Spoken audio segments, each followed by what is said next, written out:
Bismillahirrahmanirrahim. Assalamualaikum warahmatullahi wabarakatuh. Selamat datang di channel Herini. Alhamdulillahirrahmanirrahim. Segala puji bagi Allah yang masih memberikan kita nikmat iman, nikmat Islam, hati yang masih terpaut dengan kajian. Salawat serta salam semoga tetap tercurah kepada baginda Nabi besar Muhammad Sallallahu Alaihi Wasallam. Pada kesempatan kali ini saya akan memaparkan materi kajian parenting menghidupkan Rajab dari rumah. Materi ini sudah disampaikan di hari Sabtu 27 Desember 2025 lalu jam 15.30 sampai jam 17.30 di Masjid Nurul Hasan, Amtap Panikulon. Agar kebermanfaatan materi ini lebih luas, maka saya buatkan rekaman videonya. Selamat menyimak dan semoga bermanfaat. Pergi ke pasar membeli hijab, hati senang tiada tara, alhamdulillah. Kita semua berada di bulan Rajab, semoga Allah limpahkan keberkahan tak terkira. Masya Allah. Tahukah Bunda semuanya, kapankah kita masuk di bulan Rajab tanggal 1 tahun 1447 Hijriah? Kenapa ini penting? Karena ternyata Rajab adalah bulan yang istimewa selain bulan Ramadan. Mengenalkan konsep waktu di dalam Islam atau Islamic timing adalah bagian fundamental, bagian penting dari pendidikan akidah dan pembentukan karakter anak. Bagaimana Islam memiliki keunggulan, memiliki keistimewaan yang senantiasa menekankan pada disiplin waktu. Bagaimana Islam memberikan kemuliaan kepada siapapun umatnya yang memuliakan waktu-waktu sholat, waktu ibadah. Karena di dalam Islam, time is ibadah. Waktu itu bukan sekadar waktu adalah uang, tapi waktu adalah ibadah. Karena sebagaimana misi penciptaan hidup kita di dunia, manusia dan jin itu diciptakan untuk beribadah kepada Allah. Maka ketika memanfaatkan waktu, pastikan waktu itu bernilai ibadah. Sebagaimana dalam Quran Surat Az-Zariyat ayat 56. Inna khalaqtul jinna wal insa illa liya'budun. Sesungguhnya, tidaklah aku menciptakan jin dan manusia kecuali untuk beribadah kepada Allah. Anak yang dibiasakan memperhatikan waktu-waktu ibadah, maka anak tersebut akan tumbuh menjadi pribadi yang menghargai syariat dan memiliki disiplin spiritual. Seorang ibu yang senantiasa dari sebelum bangun tidur sampai tidur kembali membiasakan diri mengisi waktu dengan penuh aktivitas ibadah. Contohnya, seorang ibu yang senantiasa bangun tahajud, memberikan keteladanan sholat di awal waktu, senantiasa memuliakan bulan-bulan setiap waktu memuliakan bulan-bulan Islam, memuliakan setiap ajaran syariat, maka akan nular kepada anak-anaknya menjadi pribadi yang menghargai syariat pula dan memiliki disiplin spiritual. Sudah siap-siap sebelum sholat, tidak melalaikan waktu. Maka jika tumbuh anak-anak dalam didikan orang tua, bunda, dan abinya yang solih-solihah, maka ini adalah sebaik-baik investasi akhirat bagi orang tua. Karena anak memiliki disiplin spiritual, menghargai syariat. Maka penting bagi kita mengetahui kapankah masuknya 1 Rajab. 1 Rajab 1447 Hijriah jatuh pada 22 Desember 2025 lalu, bertepatan dengan Hari Ibu. Sudahkah atmosfer Rajab terasa di rumah kita? Pertanyaan yang harus menjadi evaluasi bersama. Suasana seperti apa yang lebih dominan ada di keluarga kita? Yang kebetulan di bulan Rajab ini adalah suasana liburan anak-anak sekolah.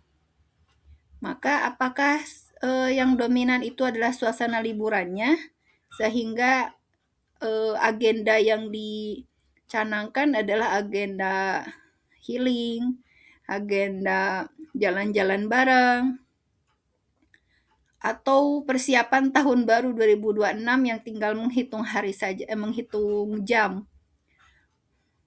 Persiapan tahun baru, mau tahun baruan di mana, beli, hati-hati terjebak pada aktivitas tasabuh lil kulufar ya. Menyerupai orang-orang kafir yang bagaimana merayakan tahun baru dengan euforia. Hati-hati. Atau sibuk dengan persiapan tahun baru 2026 yang menghitung jam. Atau ada juga para bunda yang berlanja berbulu flash sale karena malam tahun baruan, diskon akhir tahun itu banting-banting harga. Atau ada juga yang merencanakan healing, mau keliling kemana gitu. Nah, dominan suasana seperti apa yang mendominasi keluarga kita? Itu menjadi cerminan apakah kita sudah memuliakan Rajab ataukah belum. Jika belum, maka kita harus tahu dulu apa sih kemuliaan Rajab sehingga di rumah kita itu harus terasa suasana atmosfer Rajabnya. Jangan biarkan Rajab tahun ini berlalu tanpa makna. Jadikan Rajab 1447 Hijriah ini di akhir tahun 2025 ini sebagai titik balik kesalehan keluarga kita. Sebagai titik balik taubatan nasuha, komitmen bersama keluarga untuk makin baik, makin takwa di hadapan Allah. Allah Subhanahu wa taala mengabarkan dalam Quran surat At-Taubah ayat 36 bahwasanya Rajab adalah bulan haram yang dimuliakan. A'udzu billahi minasy syaithanir rajim. Bismillahirrahmanirrahim. Inna iddatasy syuhuri indallahi 12 syahran fi kitabillahi yauma khalaqas samawati wal arda minha arba'atun hurum zalikad dinul qayyimu fala tadzlimu fihinna anfusakum. Sesungguhnya bilangan bulan di sisi Allah ialah 12 bulan, sebagaimana ketetapan Allah di Lauhul Mahfuz pada waktu Dia menciptakan langit dan bumi. Di antaranya ada 4 bulan haram, Zulqa'dah, Zulhijjah, Muharram, Rajab. Itulah ketetapan agama yang lurus. Maka janganlah kamu menzalimi dirimu padanya 4 bulan itu. Nah, Allah sampaikan bahwasanya jumlah bulan di dalam 1 tahun itu adalah 12 bulan. Jadi ini adalah ketetapan dari Allah pada saat Allah menciptakan langit dan bumi. Dan Allah kabarkan bahwasanya di antara 12 bulan itu, 4 bulannya termasuk bulan haram. Haram melakukan kemaksiatan. Zulqa'dah, Zulhijjah, Muharram, Rajab. Maka Allah pula yang menetapkan bahwa 4 bulan haram ini wajib umat Islam untuk memuliakannya. Bulan Rajab disebut sebagai bulan haram. Salah satunya ada dalam Quran surat At-Taubah ayat 36, di mana di bulan Rajab dilarang untuk melakukan peperangan. Jadi dilarang bertengkar. Haram untuk melakukan peperangan. Harus dijaga kesuciannya. Kemudian jika kita ambil kalimat, salah satu kalimat dalam At-Taubah ayat 36, maka akan ada kalimat fala tadzlimu fihinna anfusakum. Janganlah kamu menzalimi dirimu dalam bulan yang 4 itu. Ada kata tadzlimu, fala tadzlimu, jangan kamu zalim. Zalim itu apa? Menempatkan sesuatu tidak pada tempatnya. Ibaratnya itu analoginya seperti gayung dan gelas. Gayung dipakai untuk mandi, sedangkan gelas untuk minum. Jika minum pakai gayung atau enggak ketika mandi malah pakai gelas, maka itu contoh perbuatan yang tidak menempatkan sesuatu pada tempatnya, zolim gitu ya. Maka ketika kita masuk ke dalam bulan Rajab, kita sudah masuk dalam area zona merah. Artinya apa? Dilarang merusak kemuliaan Rajab. Dirusaknya dengan apa? Dengan maksiat. Ada kata anfusakum, fihinna anfusakum. Tidak boleh menzalimi dirimu dalam bulan yang 4 itu, anfusakum. Zalim dirimu itu, anfusakum itu jamak dari kata nafas. Artinya keseluruhan diri kita, mulai dari seluruh panca indera kita, mulai dari ujung rambut hingga ujung kaki, semuanya tidak boleh melakukan kemaksiatan. Karena pada dasarnya setiap panca indera kita, setiap anggota tubuh kita itu sudah Allah setting untuk melakukan ketaatan kepada Allah. Ada tanggung jawab di setiap panca indera kita. Di indera penglihatan contohnya, Allah wajibkan untuk laki-laki maupun perempuan menjaga pandangannya atau godul basar. Dalam Quran Surat An-Nur ayat 30 dan An-Nur ayat 31. Maka jika laki-laki atau perempuan melihat tontonan, melihat tayangan yang aksi pornografi, maka artinya sudah zolim terhadap matanya. Indra pendengaran. Quran Surat Al-A'raf ayat 204. Bagaimana kita diperintahkan untuk mendengarkan ayat-ayat Allah, mendengarkan Al-Quran, mendengarkan hal-hal yang baik, dan tidak boleh mendengarkan perkataan yang sia-sia atau dosa. Kemudian mulut kita pun dilarang mengejek, dijaga bicaranya. Sebagaimana perintah dalam Quran Surat Al-Hujurat ayat 11. Intinya seluruh panca indera kita itu ada tanggung jawabnya. Maka adab di bulan haram adalah dengan menjaga lisan dan perilaku kita agar tidak rusak kemuliaan Rajabnya. Maka dalam hal parenting, tanggung jawab orang tua itu adalah sebagai madrasah pertama, terutama bunda, yaitu madrasah pertama, untuk mentransfer nilai-nilai kemuliaan bulan haram ini dengan bahasa yang mudah difahami oleh anak-anak. Jadi sesuai dengan usia anak-anaknya. Bisa pakai analogi, bisa pakai perumpamaan yang dekat dengan mereka. Yang pasti para bunda itu harus kreatif untuk menjelaskan terkait dengan kemuliaan bulan Rajab. Sehingga terbayang di benak anak-anak.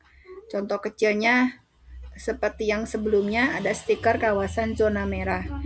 Bahwasanya tidak boleh perilaku kita itu melakukan hal-hal yang maksiat yang bisa merusak kemuliaan. Ketika main game, anak yang suka main game pasti ada aturannya. Apalagi hidup kita. Hidup kita pun Allah tetapkan ada aturannya, aturan. Nah, yang kedua, tanggung jawab berikutnya adalah menanamkan nilai-nilai pengagungan terhadap syiar Allah, takzim sa'airillah. Jadi jangan sampai yang ketangkap oleh anak itu adalah beban. Harus banyak puasa, banyak baca Quran, itu ditangkapnya sebagai beban tambahan. Tetapi yang harus ditransfer itu, yang ditanamkan itu adalah bagaimana para orang tua memberikan keteladanan dalam mengagungkan bulan haram, mengagungkan syiar Allah. Kemudian berikutnya, karena Rajab adalah gerbang pertama menuju Ramadan, maka sudah seharusnya kita semua, para orang tua, mengajak keluarga untuk melakukan pemanasan di bulan Rajab. Karena kalau tidak demikian, maka aktivitas nanti di Ramadan itu akan terasa capek, berat, letih. Kalau nggak ada, nanti kan puasa seharian full. Maka kalau nggak dilatih untuk persiapan puasa selama 1 bulan full, dilatih dulu dengan memperbanyak puasa di bulan Rajabnya, agar badan ini sudah mulai terkondisikan, tetap beraktivitas, tetap aktif meskipun saat puasa nanti. Kalau nggak dibiasain, maka bayi, pemuda maupun anak-anak itu akan merasakan lelah, berat, beban pada saat Ramadan. Maka tugas orang tualah untuk mengkondisikan itu, melakukan pemanasan berjamaah di rumah. Ketika kita masuk ke bulan Rajab, maka sebaiknya biasakan untuk mendawamkan membaca doa di bulan Rajab. Allahumma barik lana fi Rajaba wa Sya'bana wa balighna Ramadana waghfir lana dzunubana wa balighna Ramadana wa hasil maqasidana. Ya Allah, berkahilah kami pada bulan Rajab dan bulan Sa'ban, dan pertemukanlah kami dengan bulan Ramadan, dan kabulkanlah segala keinginan kami. Rutinkan membacanya agar tumbuh kerinduan bertemu Ramadan di benak orang tua dan anak-anak. Daripada anak-anak sudah kecanduan dari mulai anak-anak sampai remaja, sampai orang tua itu dengan lagu-lagu tor monitor ketua gitu. Mending ibunya, bapaknya, ibunya yang mengkondisikan harus sering-sering mendawamkan bacaan bulan Rajab. Ini mah kebanyakan baik orang tua maupun anak-anak justru terpapar racun tor monitor gitu ya. Padahal luar biasa keutamaan doa bulan Rajab ini. Minta keberkahan, artinya minta kebaikan, bertambahnya kebaikan di setiap urusan di keluarga kita, di usia dan sebagainya. Maka ketika anak-anak kita sering mendengar ibu bapaknya mendawamkan doa bulan Rajab, pasti akan penasaran, kenapa sih nenek, kenapa bunda, kenapa abi suka mendawamkan baca doa itu aja, lagi masak, lagi apa. Jelaskan terkait dengan keutamaannya, bahwasanya pahala dan dosa itu dilipat gandakan di bulan Rajab. Dari mana dalilnya? Al-amalu sholihu a'zamu ajran fil ashhuril hurum. Wa zulmu fihinna a'zamu minaz zulmi fima siwahunna. Amal soleh lebih agung besar pahalanya di dalam bulan-bulan haram, Zulqa'dah, Zulhijjah, Muharram, dan Rajab. Sedangkan zalim pada bulan tersebut juga lebih besar dari zalim di dalam bulan-bulan selainnya. Artinya tuh terangkan kepada anggota keluarga kita bahwasanya di bulan Rajab ini tidak boleh merusak kemuliaannya, karena pahala dan dosanya tuh dua-duanya dilipat gandakan. Kenapa demikian? Ini adalah bentuk kasih sayang Allah, memberikan kita semua kesempatan untuk panen pahala, bonus season, sebelum Ramadan tiba. Saking Allah pengen kita tuh punya banyak kesempatan berbuat baik, maka diberikanlah pahala berlipat. Rajab itu adalah bulan orang tua memperbanyak doa, karena parenting terbaik dimulai dari sujud yang panjang, bukan dari suara yang tinggi. Karena ada fase dalam mendidik anak itu yang tidak bisa diselesaikan dengan nasihat, tidak bisa ditundukkan dengan emosi, dan tidak bisa dimenangkan dengan logika. Maka disitulah doa bekerja, amazing. Doa seorang ibu, doa orang tua. Dan di bulan Rajab ini, orang tua diajak berhenti sejenak, mengangkat tangan, dan menyerahkan hal-hal yang sudah mungkin terlalu lelah diperjuangkan, bingung mau nasihatin anak seperti apa, bingung agar anak lebih baik seperti apa, maka minta sama Allah. Anak bukan hanya butuh arahan, ia butuh perlindungan dari langit. Ketika orang tua berdoa, hati anak dilunakkan tanpa paksaan, arah hidupnya dibenahi tanpa teriakan. Maka jadikan Rajab ini untuk mengajarkan kita bahwa sebelum Ramadan, mendidik anak dengan puasa, orang tua lebih dulu mendidik diri dengan doa dan taubat. Semoga Allah mudahkan. Kesuksesan Ramadan dimulai dari Rajabnya. Maka Abu Bakar Al-Warraq Al-Balkhi beliau berkata bahwasanya bulan Rajab ibarat adalah bulan menanam benih, bulan Sya'ban adalah bulan menyiram tanaman, dan bulan Ramadan adalah bulan memanen tanaman. Maka jika dianalogikan seperti yang digambar, bulan Rajab itu menanam benih, benihnya apa? Karena aktivitas Ramadan itu banyaknya adalah aktivitas ibadah dan berbagai kebaikan, maka benih yang harus ditanam itu adalah belajar puasa, memperbaiki sholat, membaca Al-Quran, sedekah, dan berbagai aktivitas kebaikan yang bisa dilakukan di bulan Ramadan nanti. Maka itu sudah mulai dibiasakan di bulan Rajab ini. Kemudian dijaga konsistensinya di bulan Sa'ban nanti dengan terus ibaratnya itu menjaga konsistensi untuk melakukan banyak kebaikan tadi. Maka insya Allah nanti di bulan Ramadan badan, mental, hati semuanya sudah terbiasa dengan amalan-amalan kebaikan, maka itu ibarat panen pahala yang akan dipetik, insya Allah. Maka aktivitas parenting Rajab itu bisa dilakukan dengan beberapa hal. Yang pertama, melakukan visualisasi pohon ibadah dan menjelaskan prosesnya. Anak bisa diajak untuk membuat pohon ibadah dan terangkan bahwasanya akar itu benih yang ditanam, bagian akarnya itu adalah bulan Rajab, kemudian ketika tumbuh sedikit itu adalah Sa'ban, dan buah-buah yang nanti dipetik itu adalah Ramadannya. Jadi tergambar dan jelaskan prosesnya bahwasanya tidak akan bisa panen orang yang tidak menanam dan tidak bisa menyiram orang yang nggak menanam pula. Maka memang segala sesuatu itu harus dimulai dari benihnya terlebih dahulu. Artinya pembiasaan di bulan Rajab ini.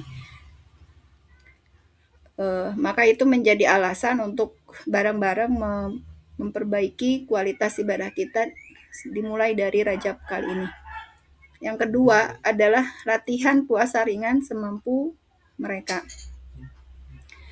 Berarti ibu, bapak, dan anak-anak bisa berlatih puasa sunnah semampu yang bisa. Yang ketiga adalah ajarkan anak sedekah, benih kebaikan. Mulai dari sedekah memberi pengemis, berbagi dengan saudara, dan sebagainya. Yang itu nanti akan dilakukan juga di bulan-bulan berikutnya, terutama di bulan Ramadan nanti. Aktivitas parenting Rajab lainnya adalah yang keempat, kita bisa mengenalkan peristiwa ajaib, peristiwa Isra Mi'raj Rasulullah di tanggal 27 Rajab. Itu bukan sebagai dongeng, tapi merupakan fakta keimanan yang harus diyakini. Dan sholat merupakan hadiah langsung dari Allah Subhanahu wa Ta'ala untuk Nabi Muhammad dan umatnya. Maka Rajab juga berarti bersama-sama anak untuk memperbaiki kualitas sholat. Dan kita bisa bareng-bareng untuk edukasi baik orang tua maupun bersama anak untuk melihat bagaimana visualisasi Isra Mi'raj itu, sehingga makin yakin dengan keajaiban yang bukti-bukti kebesaran Allah lewat Isra Mi'raj. Yang kelima, kita juga bisa diagendakan untuk menceritakan berbagai peristiwa penting, amazing dalam sejarah Islam yang terjadi di bulan Rajab. Mulai dari lahirnya, mulai ngidamnya Bunda Aminah ketika mengandung Rasulullah itu dimulai dari bulan Rajab. Kemudian meninggalnya Raja Najasyi, bisa dijelaskan Raja Najasyi itu siapa. Kemudian terkait dengan wafatnya Imam Syafi'i, bisa dijelaskan Imam Syafi'i itu ulama dengan kelebihan dan perjuangan seperti apa. Kemudian juga di bulan Rajab pula Umar bin Abdul Aziz, khalifah terbaik, wafat. Maka diperkenalkan juga sosok khalifah Umar bin Abdul Aziz. Dan juga ada peristiwa penaklukan pembebasan Palestina oleh Salahuddin Al-Ayyubi. Maka itu bisa dilihat sekarang dipermudah dengan adanya YouTube. Jadi diagendakan untuk melihat itu semua, sehingga ketika Rajab hari ini tuh harus berbeda suasananya dengan Rajab-Rajab yang telah lalu. Masya Allah. Yang keenam, perbanyak doa dan zikir bersama pagi petang termasuk istighfar di setiap waktu. Maka suasana yang penuh dengan mengingat Allah di dalam rumah itu akan membekas dan berkesan di hati para anggota keluarga. Aktivitas berikutnya adalah kita bisa memperbanyak interaksi dengan Al-Quran. Membaca Al-Quran, tahsin tilawat, tadabbur ayat Al-Quran, hingga menghafal Al-Quran. Lakukan bersama-sama saling memotivasi untuk lebih intens berinteraksi dengan Al-Quran. Jadi targetnya Rajab itu mendekatkan kita pada cinta Quran. Kemudian yang ke-8, karena puasa itu menahan diri dari berbagai perbuatan yang sia-sia, maka kita pun belajar untuk mengurangi jatah puasa gadget. Jadi puasa gadget ya. Tidak boleh terus-terusan megang HP untuk urusan yang tidak penting. Yang ke-9, memperbanyak sholawat kepada Rasulullah SAW semampunya. Kalau misalnya mampunya minimal 10 kali dalam satu hari, itu kan terlalu sedikit, tambah lagi berapa puluh sampai 100. 100 masih sanggup, nambah lagi hingga ribuan dan sebagainya. Yang pasti terbaca oleh anak, terlihat keteladanan para orang tuanya, dan ngajak sholawat bareng-bareng. Jadi betapa kecintaan kepada Rasulullah pun hingga sudah terbiasa dengan lafaz-lafaz sholawat. Sebagai amalan yang dicintai Allah dan sebagai prasyarat agar mendapat syafaat nanti kelak di akhirat. Tadi banyak aktivitas yang bisa kita lakukan pada saat parenting di bulan Rajab. Pertanyaan berikutnya, bulan manakah yang lebih utama antara Rajab, Sa'ban, atau Ramadan? Maka jawabannya, jadilah Rabbaniyin, bukan Rajabiyin. Sa'baniyin atau Ramadaniyin. Maka jadilah orang yang beribadah kepada Allah sepanjang waktu, bukan soleh pada saat Rajab saja, Sa'ban saja, atau Ramadan saja. Dari Aisyah radhiyallahu anha, beliau mengatakan bahwa Rasulullah SAW bersabda, ahabbul a'mali ilallahi ta'ala adwamuha wa in qala. Amalan yang paling dicintai oleh Allah Ta'ala adalah amalan yang kontinu walaupun itu sedikit. Maka mulai dari Rajab ini kita konsistenkan amalan-amalan yang baik sehingga sudah terbiasa nanti di Ramadan kelak. Tidak fokus pada amalan-amalan yang berat, namun nanti besok harinya terjun bebas. Jadi naik turun fluktuatif. Tapi meskipun sedikit, apalagi bisa kontinunya banyak, tapi bisa konsisten istiqomah. Semoga Allah mudahkan. Jazakumullah khairan katsiran kepada yang sudah menyimak hingga akhir. Semoga materinya bermanfaat. Sekian yang bisa disampaikan. Jangan lupa like, komen, subscribe, dan share. Wassalamualaikum warahmatullahi wabarakatuh.